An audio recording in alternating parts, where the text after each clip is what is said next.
পরিবারের মধ্যে সবথেকে দুষ্টু হচ্ছে আমার ছোট ভাই। সো হ্যালো এভরিওয়ান, আসসালামু আলাইকুম। আমার ছোট ভাইয়ের কিছু কাহিনী আজকে আপনাদের শোনাবো। আজকে যদি আপনারা আমার ছোট ভাইয়ের কাহিনী শোনেন, আপনারা হাসতে হাসতে না কি ভাববেন আমি নিজেও জানি না। তো আমি গেছিলাম আজকে সান্তাহারের উদ্দেশ্য।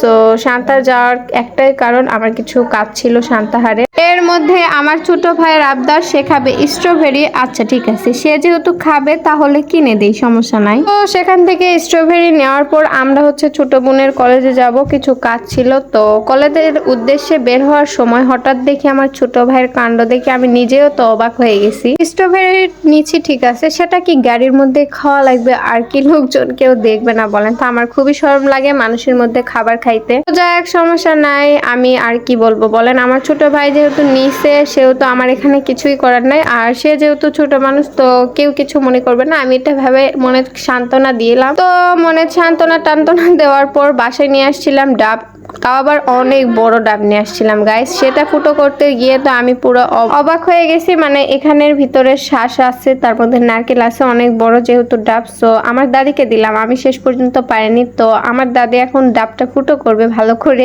আসলে বলার মতো না, আমি কিন্তু কোনো কাজই পারি না, এমন বললেই চলে। এরকম কেন গাইস? আমি এমন কি কাজ করি যেগুলো আমি পারি না?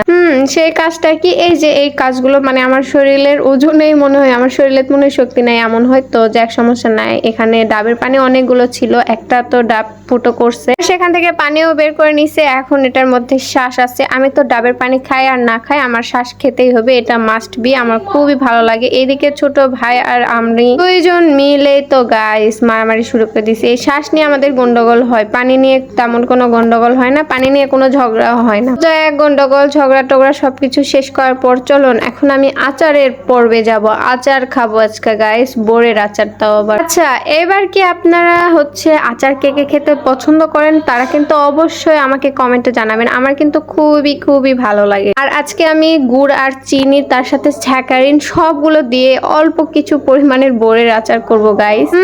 আমি কিন্তু আচার খেতে খুবই ভালোবাসি, আর গরম গরমই খাইতে লাগে। আমার তো পুরো হাত পুড়ে যাচ্ছিল, এরকম একটা অবস্থা, মানে আমি হাতে নিয়ে রাখতে পারতেছিলাম না। আচার অনেক বেশি ভালো লাগে গাইস, আচার অনেক বেশি মজার, আমার খেতে অনেক বেশি ভালো লাগে। আপনাদের কার কার লোভ লেগে গেছে আমার আচারের প্রতি অবশ্যই কমেন্টে জানাবেন। আপনাদের যদি বেশি আচার খেতে মন চায়, তাহলে আমার বাসায় আপনাদের দাওয়াত থাকলো, আপনারা সবাই চলে আসবেন।